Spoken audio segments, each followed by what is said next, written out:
But before I launch out into those immense depths of philosophy, which lie before me, I find myself inclined to stop a moment in my present station, and to ponder that voyage, which I have undertaken, and which undoubtedly requires the utmost art and industry to be brought to a happy conclusion. Methinks I am like a man, who having struck on many shoals, and having narrowly escaped shipwreck in passing a small frith, has yet the temerity to put out to sea in the same leaky weather-beaten vessel, and even carries his ambition so far as to think of compassing the globe under these disadvantageous circumstances. My memory of past errors and perplexities makes me diffident for the future. The wretched condition, weakness, and disorder of the faculties I must employ in my inquiries increase my apprehensions. And the impossibility of amending or correcting these faculties reduces me almost to despair, and makes me resolve to perish on the barren rock on which I am at present, rather than venture myself upon that boundless ocean, which runs out into immensity. This sudden view of my danger strikes me with melancholy, and as it is usual for that passion, above all others, to indulge itself, I cannot forbear feeding my despair with all those desponding reflections, which the present subject furnishes me with in such abundance. I am first affrighted and confounded with that forlorn solitude, in which I am placed in my philosophy, and fancy myself some strange uncouth monster, who not being able to mingle and unite in society, has been expelled all human commerce, and left utterly abandoned and disconsolate. Fain would I run into the crowd for shelter and warmth, but cannot prevail with myself to mix with such deformity. I call upon others to join me, in order to make a company apart, but no one will hearken to me. Every one keeps at a distance, and dreads that storm, which beats upon me from every side.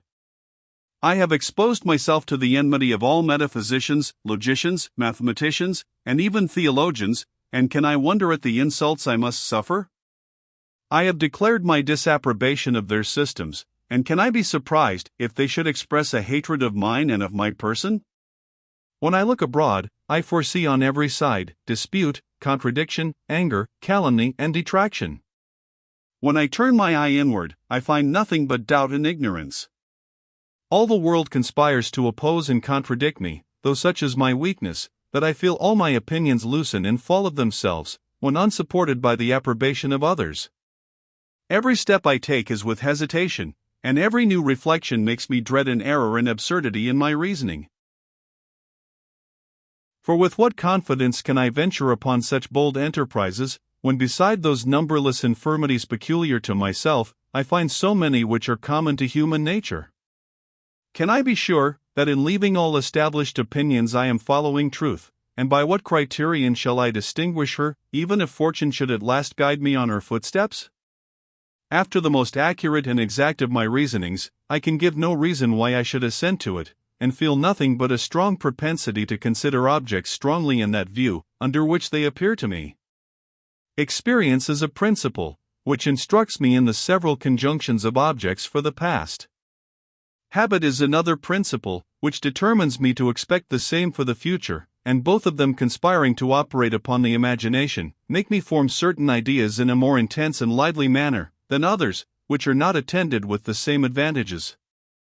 Without this quality, by which the mind enlivens some ideas beyond others, which seemingly is so trivial, and so little founded on reason, we could never assent to any argument, nor carry our view beyond those few objects, which are present to our senses.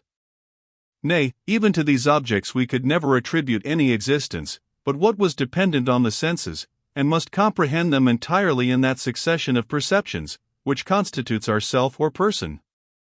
Nay, farther, even with relation to that succession, we could only admit of those perceptions, which are immediately present to our consciousness, nor could those lively images, with which the memory presents us, be ever received as true pictures of past perceptions.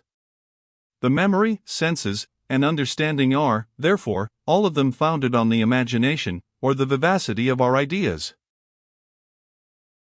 No wonder a principle so inconstant and fallacious should lead us into errors, when implicitly followed, as it must be, in all its variations.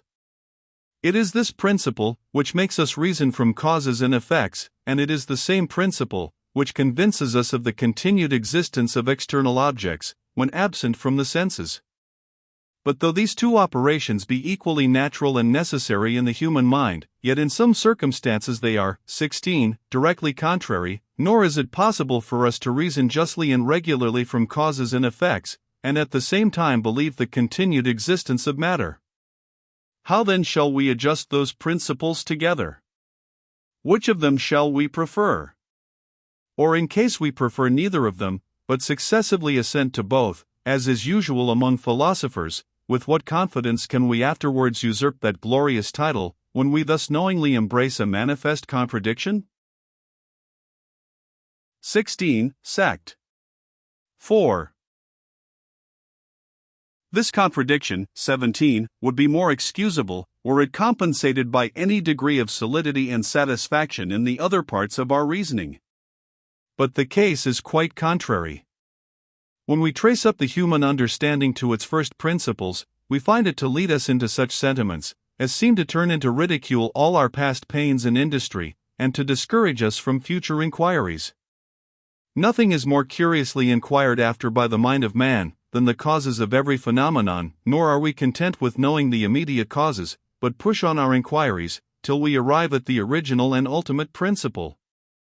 We would not willingly stop before we are acquainted with that energy in the cause, by which it operates on its effect, that tie, which connects them together, and that efficacious quality, on which the tie depends. This is our aim in all our studies and reflections, and how must we be disappointed when we learn that this connection, tie, or energy lies merely in ourselves, and is nothing but that determination of the mind, which is acquired by custom, and causes us to make a transition from an object to its usual attendant, and from the impression of one to the lively idea of the other? Such a discovery not only cuts off all hope of ever attaining satisfaction, but even prevents our very wishes, since it appears that when we say we desire to know the ultimate and operating principle, as something which resides in the external object, we either contradict ourselves, or talk without a meaning. 17. Part 3. Sect. 14. This deficiency in our ideas is not, indeed, perceived in common life, nor are we sensible that in the most usual conjunctions of cause and effect we are as ignorant of the ultimate principle which binds them together, as in the most unusual and extraordinary. But this proceeds merely from an illusion of the imagination, and the question is, how far we ought to yield to these illusions. This question is very difficult, and reduces us to a very dangerous dilemma, whichever way we answer it. For if we assent to every trivial suggestion of the fancy, beside that these suggestions are often contrary to each other, they lead us into such errors, absurdities, and obscurities, that we must at last become ashamed of our credulity.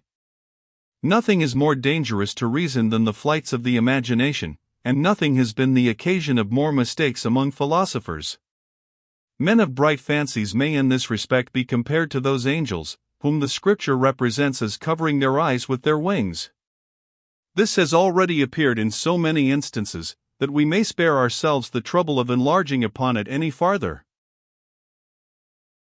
But on the other hand, if the consideration of these instances makes us take a resolution to reject all the trivial suggestions of the fancy, and adhere to the understanding, that is, to the general and more established properties of the imagination, even this resolution, if steadily executed, would be dangerous, and attended with the most fatal consequences. For I have already shown, 18, that the understanding, when it acts alone, and according to its most general principles, entirely subverts itself, and leaves not the lowest degree of evidence in any proposition, either in philosophy or common life. We save ourselves from this total skepticism only by means of that singular and seemingly trivial property of the fancy, by which we enter with difficulty into remote views of things, and are not able to accompany them with so sensible an impression, as we do those which are more easy and natural. Shall we, then, establish it for a general maxim, that no refined or elaborate reasoning is ever to be received? Consider well the consequences of such a principle. By this means you cut off entirely all science and philosophy, you proceed upon one singular quality of the imagination, and by a parity of reason must embrace all of them, and you expressly contradict yourself, since this maxim must be built on the preceding reasoning, which will be allowed to be sufficiently refined and metaphysical. What party, then, shall we choose among these difficulties? If we embrace this principle, and condemn all refined reasoning, we run into the most manifest absurdities. If we reject it in favor of these reasonings, we subvert entirely the human understanding. We have, therefore, no choice left but betwixt a false reason and none at all. For my part, know not what ought to be done in the present case.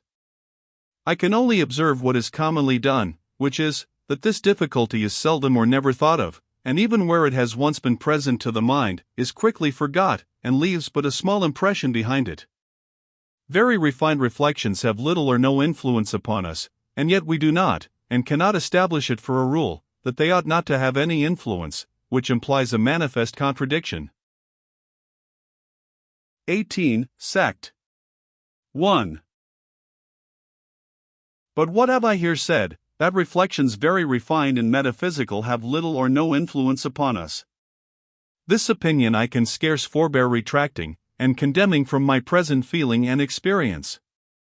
The intense view of these manifold contradictions and imperfections in human reason has so wrought upon me, and heated my brain, that I am ready to reject all belief and reasoning, and can look upon no opinion even as more probable or likely than another.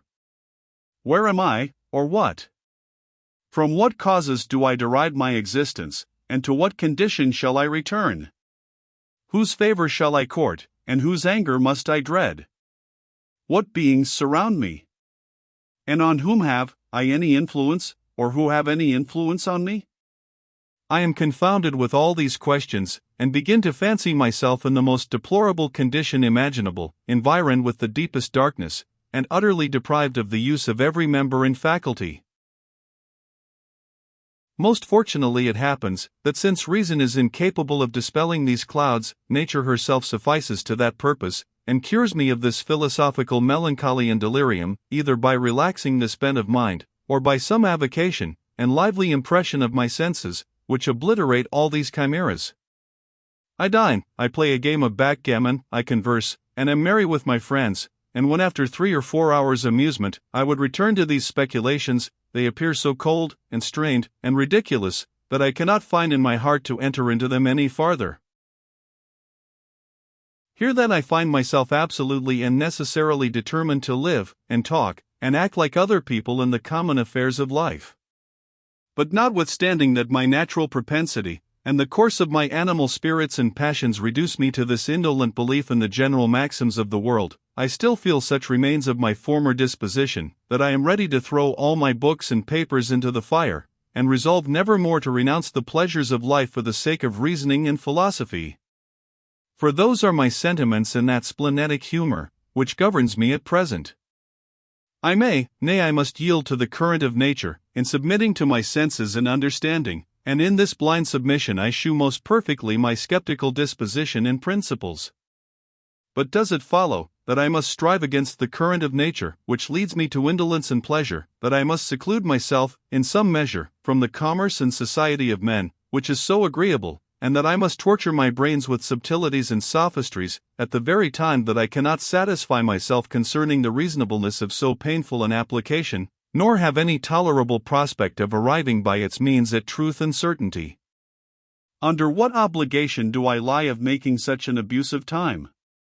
And to what end can it serve either for the service of mankind, or for my own private interest? No, if I must be a fool, as all those who reason or believe anything certainly are, my folly shall at least be natural and agreeable. Where I strive against my inclination, I shall have a good reason for my resistance, and will no more be led a-wandering into such dreary solitudes, and rough passages, as I have hitherto met with. These are the sentiments of my spleen and indolence, and indeed I must confess, that philosophy has nothing to oppose to them, and expects a victory more from the returns of a serious good-humored disposition, than from the force of reason and conviction. In all the incidents of life we ought still to preserve our skepticism. If we believe that fire warms, or water refreshes, it is only because it costs us too much pains to think otherwise. Nay, if we are philosophers, it ought only to be upon skeptical principles, and from an inclination, which we feel to the employing ourselves after that manner. Where reason is lively, and mixes itself with some propensity, it ought to be assented to. Where it does not, it never can have any title to operate upon us. At the time, therefore, that I am tired with amusement in company, and have indulged a reverie in my chamber, or in a solitary walk by a riverside, I feel my mind all collected within itself, and am naturally inclined to carry my view into all those subjects, about which I have met with so many disputes in the course of my reading and conversation. I cannot forbear having a curiosity to be acquainted with the principles of moral good and evil, the nature and foundation of government, and the cause of those several passions and inclinations, which actuate and govern me. I am uneasy to think I approve of one object, and disapprove of another, call one thing beautiful, and another deformed, decide concerning truth and falsehood, reason and folly, without knowing upon what principles I proceed. I am concerned for the condition of the learned world, which lies under such a deplorable ignorance in all these particulars. I feel an ambition to arise in me of contributing to the instruction of mankind, and of acquiring a name by my inventions and discoveries. These sentiments spring up naturally in my present disposition, and should I endeavor to banish them, by attaching myself to any other business or diversion, I feel I should be a loser in point of pleasure, and this is the origin of my philosophy. But even suppose this curiosity and ambition should not transport me into speculations without the sphere of common life, it would necessarily happen that from my very weakness I must be led into such inquiries. It is certain that superstition is much more bold in its systems and hypotheses than philosophy, and while the latter contents itself with assigning new causes and principles to the phenomena which appear in the visible world, the former opens a world of its own, and presents us with scenes, and beings, and objects, which are altogether new. Since therefore it is almost impossible for the mind of man to rest, like those of beasts, in that narrow circle of objects, which are the subject of daily conversation and action, we ought only to deliberate concerning the choice of our guide, and ought to prefer that which is safest and most agreeable. And in this respect I make bold to recommend philosophy, and shall not scruple to give it the preference to superstition of every kind or denomination. For as superstition arises naturally and easily from the popular opinions of mankind, it seizes more strongly on the mind, and is often able to disturb us in the conduct of our lives and actions. Philosophy, on the contrary, if just, can present us only with mild and moderate sentiments, and if false and extravagant, its opinions are merely the objects of a cold and general speculation, and seldom go so far as to interrupt the course of our natural propensities. The cynics are an extraordinary instance of philosophers, who from reasonings purely philosophical ran into as great extravagancies of conduct as any monk or dervice that ever was in the world. Generally speaking, the errors in religion are dangerous, those in philosophy only ridiculous. I am sensible that these two cases of the strength and weakness of the mind will not comprehend all mankind, and that there are in England, in particular, many honest gentlemen, who being always employed in their domestic affairs, or amusing themselves in common recreations, have carried their thoughts very little beyond those objects, which are every day exposed to their senses. And indeed, of such as these I pretend not to make philosophers, nor do I expect them either to be associates in these researches or auditors of these discoveries. They do well to keep themselves in their present situation, and instead of refining them into philosophers, I wish we could communicate to our founders of systems a share of this gross earthy mixture, as an ingredient, which they commonly stand much in need of, and which would serve to temper those fiery particles, of which they are composed. While a warm imagination is allowed to enter into philosophy, and hypotheses embraced merely for being specious and agreeable, we can never have any steady principles, nor any sentiments, which will suit with common practice and experience. But were these hypotheses once removed, we might hope to establish a system or set of opinions, which if not true, for that, perhaps, is too much to be hoped for, might at least be satisfactory to the human mind, and might stand the test of the most critical examination.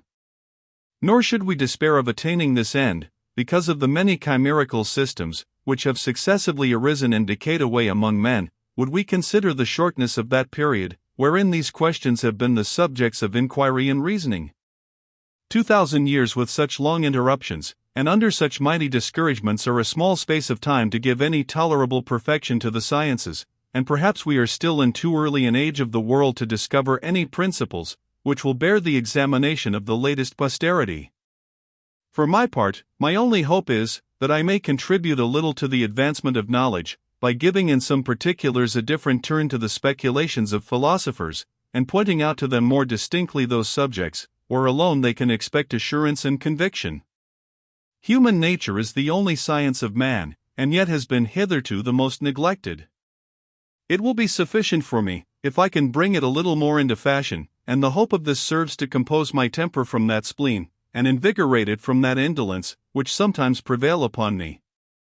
If the reader finds himself in the same easy disposition, let him follow me in my future speculations. If not, let him follow his inclination, and wait the returns of application in good humor. The conduct of a man who studies philosophy in this careless manner is more truly skeptical than that of one who, feeling in himself an inclination to it, is yet so overwhelmed with doubts and scruples as totally to reject it. A true skeptic will be diffident of his philosophical doubts, as well as of his philosophical conviction, and will never refuse any innocent satisfaction which offers itself, upon account of either of them. Nor is it only proper we should in general indulge our inclination in the most elaborate philosophical researches, notwithstanding our skeptical principles, but also that we should yield to that propensity, which inclines us to be positive and certain in particular points, according to the light in which we survey them in any particular instant. It is easier to forbear all examination and inquiry, than to check ourselves in so natural a propensity, and guard against that assurance, which always arises from an exact and full survey of an object. On such an occasion we are apt not only to forget our skepticism, but even our modesty too, and make use of such terms as these: it is evident, it is certain, it is undeniable, which a due deference to the public ought, perhaps, to prevent.